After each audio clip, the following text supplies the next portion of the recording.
You're listening to Trek FM.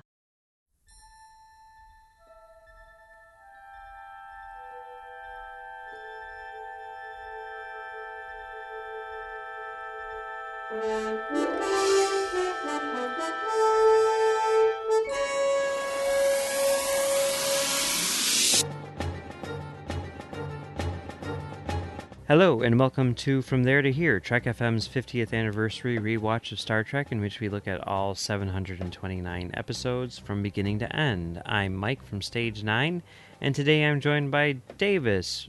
How's it going, Davis? Wonderful, sir. How about you? How's it going tonight over there? It's going pretty well, because we're getting into the big final 9-part, 10-hour arc, which will conclude Deep Space Nine, and we're starting it off with the first 2 episodes of that arc, Penumbra and Till Death Do Us Part. Now, I want to say this up front because this being a 9-part, 10-hour arc, some things kind of blend together, so if we accidentally start talking about the next episode or the last episode or whatever, and they kind of get all mushed together, please forgive us, but that's just kind of how it works with this group. So let's get started with Penumbra, and in fact, because it is also whatever, I'm going to bring up the description on IMDb. When the ship Worf was serving on is attacked in battle, and all search efforts are abandoned, Ezri takes a runabout in search of him against Sisko's orders. Meanwhile, Sisko proposes to Cassidy Yates. All right, so here it is, and now it's called Penumbra. And I remember like being at a convention when they were talking, like originally, the start of this arc was going to be like Penumbra, Umbra, like Eclipse, I don't know, whatever it is, but like it was going to follow that whole like line of thinking of, like the moon, like cycles of the moon or whatever it is.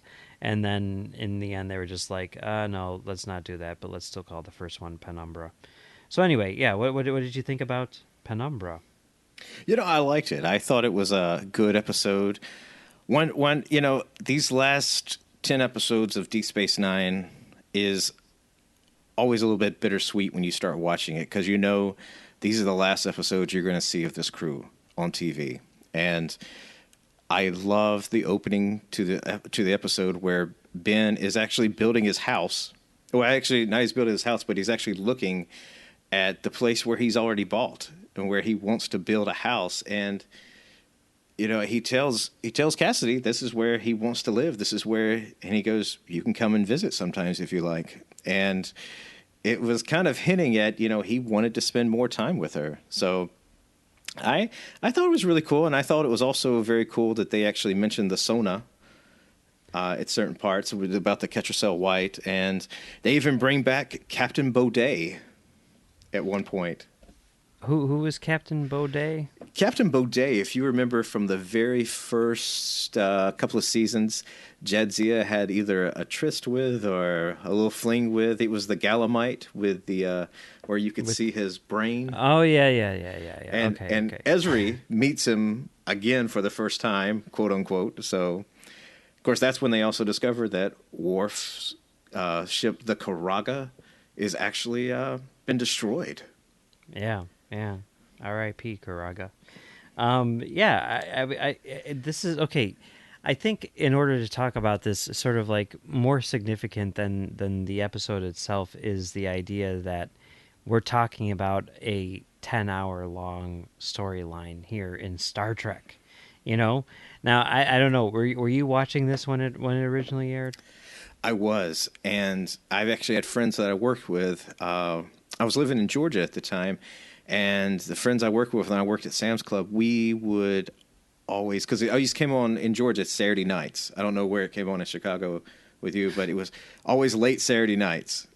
And so we had to watch it then, and the next day we would talk all about it, and it was just building up. We just had no idea what was going to happen.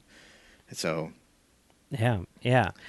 Here in Chicago, it was really frustrating because it wasn't always on Saturday nights. It wasn't always on any time ever. And it's all because of the Chicago Cubs. They're the worst, aren't they? What happened, and I've talked about this a million times, is Deep Space Nine aired on WGN, which, as everyone knows, is the superstation that the Chicago Cubs air on as well. And the Chicago Cubs, being the Cubs, barely have working electricity in their stadium, and because of that, they barely play any night games. And so the Saturday 4 p.m. time slot, which WGN in their infinite wisdom gave Deep Space Nine, was very frequently preempted by Chicago Cubs baseball. And then they would air it whenever they felt like, no set time or anything like that. It was always sort of a guessing game as to when Deep Space Nine would be on TV here in Chicago. And because of that, it was really hard to watch this arc. I'm like, I need to record it all. Like, wait a minute, I'm recording it and I'm seeing the 7th inning of some stupid game that I don't care about. What's going on here? I do not understand. So yeah, it became really hard to watch this when it first aired, and I don't think I even saw all 10 hours in its original airing, but I did catch them all. Later on, obviously on DVD when I watched the entire series through when the DVD was released. But in particular, with this 9-parter, I decided to wait and carve out an entire day, and I watched it all the way through in one stretch, and it was amazing. And I just love the idea that this show is so dense in terms of its characters and its relationships and its storylines that it can't just have a 2-hour finale like all the other shows. It needs to have a 10-hour finale in order to wrap up all of its storylines. It's like Lord of the Rings, only way better.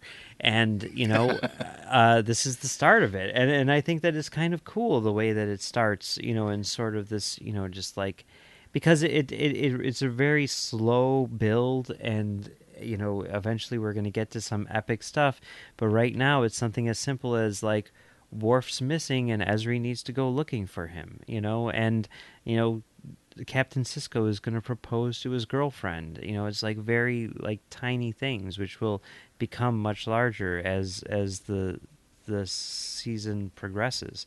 But yeah, what did you think about this episode? Like you said, I mean, this is the start of the end, and you have to. The way I looked at it, there was always just small storylines starting to open up. Like you said, Worf goes missing, Dax goes looking for him, and then he proposes. Which I have to say, that proposal was pretty smooth. How he did the ring and everything.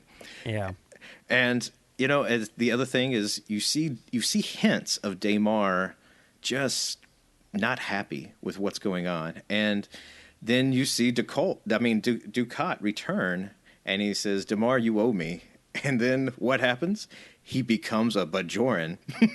Yeah. And, yeah. It's just like the female changeling. Like we said off topic earlier, was she's completely ruthless. I mean, she's trying to look for a cure for this disease that's affecting the Great Link. And she tells Wei-Yun, you know what? Kill all the clones. Let's give them a fresh perspective and give them all the information. I mean, he's like, okay, I could do that. So, but it's just really cool how like an A plot, B plot, C plot, all these little storylines are starting to weave out, and then they'll eventually close all together at the very end. Yep, it's definitely true. And then, of course, we're left with sort of the cliffhanger at the end of this episode where the prophets are like, no, Sisko, you got to do this alone. You can't get married. And he's like, what? And yeah, I don't know. It's a pretty great episode. But I guess we should probably move on to the next episode in this arc, which is Till Death Do Us Part. And this was the episode in which The prophets have told Sisko that they do not approve of his impending marriage. Having been captured by the Breen, Ezri and Worf still don't know why the Breen would even bother to capture them. Some Cardassians are beginning to think their alliance with the Dominion was a grave mistake. Gul Dukat, disguised as a Bajoran, sets foot on DS9 and continues to unfurl his plan. So what did you think about Till Death Do Us Part? I thought it was a really good one because this is also the episode where, or am I getting it mixed up, where he asks Jake to be his best man.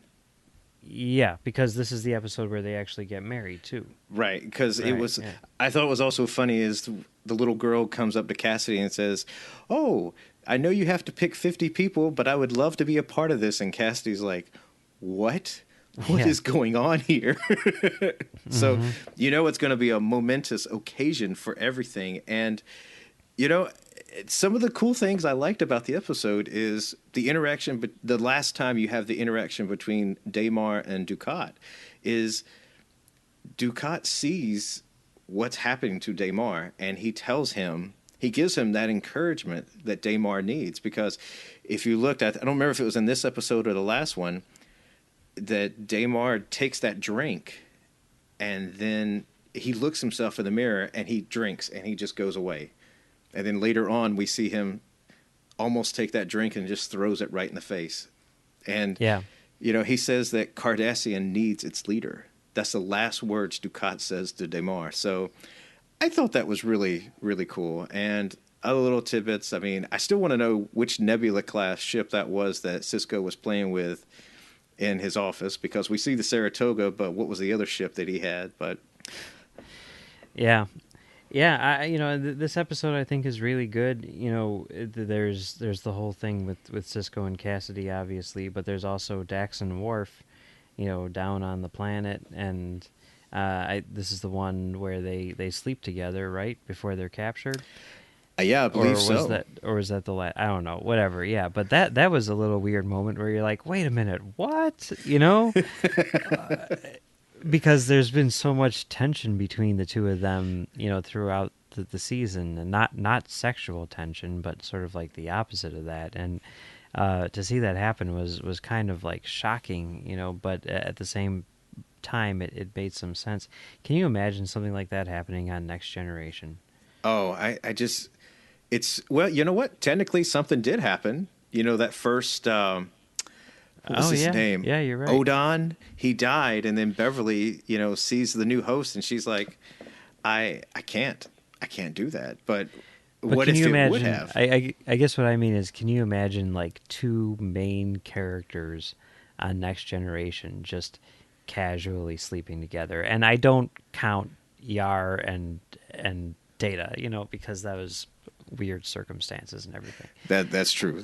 I just like they would never go to that show was like so devoid of like interpersonal relationships among the crew, like really hardcore interpersonal. I didn't mean it like that, but you know what I mean. It's like just like very, very sort of like everything was kind of surface level, like no one could get close, whether it's Beverly and Picard, or whether it's Troy and Riker, whatever.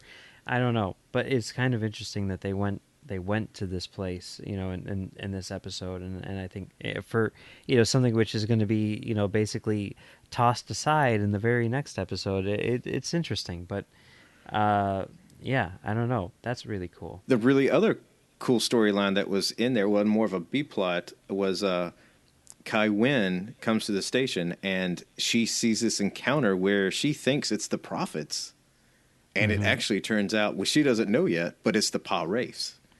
Yeah, and that's such a crazy, here we've had this whole series, like, Kai Wynn is the spiritual leader of Bajor, and she's, she thinks that she's, the best thing ever, and that, she's basically the Bajoran, who's most connected to the prophets and everything, and it turns out that, her true calling is the opposite of the prophets. It's the Pa Wraiths. It's crazy. It's a very, very interesting turn, even though it's something that I guess we should have seen coming, from the beginning. But the way that they handle it, I think, is really good. Just one more thing on sort of a personal level. Here this episode ends with Cisco and Cassidy getting married, and the ceremony is very simple and very short, and is actually very much based on the ceremony that we see at the beginning of Balance of Terror from the original series. Dialogue lifted almost word for word in some instances, but this ceremony and the wording in this ceremony and everything was what my wife and I used as the basis for our wedding. Like, if you look at the script for our wedding, it is almost word for word the same as this one here. So that is pretty cool right there.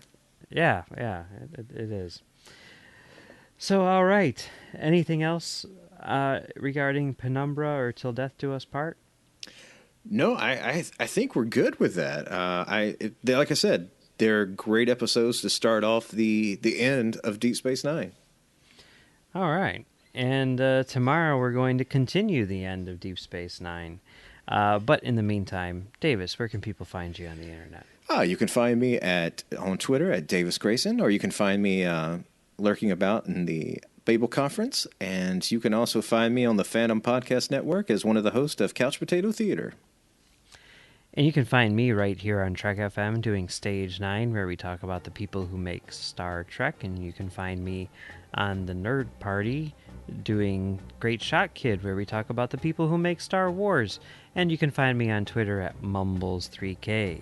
And you can find the both of us back here tomorrow to talk about parts 3 and 4 of Star Trek Deep Space Nine, the final chapter. Strange Bedfellows and the Changing Face of Evil.